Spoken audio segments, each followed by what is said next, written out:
वो कौन सा मुल्क है जहां तालिब इल्म को दोनों हाथों से लिखना सिखाते हैं?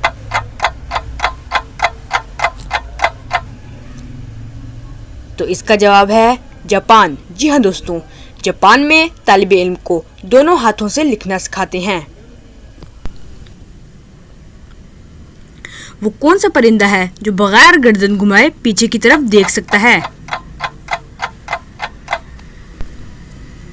जवाब, उल्लू एक ऐसा परिंदा है जो बगैर गर्दन घुमाए पीछे की तरफ देख सकता है। सींगों वाले मेंढक किस मुल्क में पाए जाते हैं?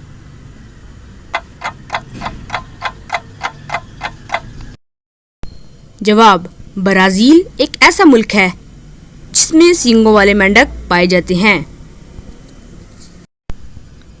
इंसान लगातार कितनी देर तक जाग सकता है?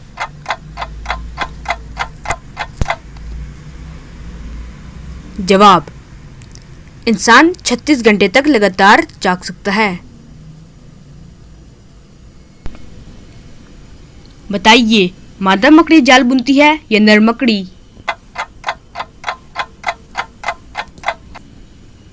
तो इसका जवाब है मादा मकड़ी जाल बुनती है।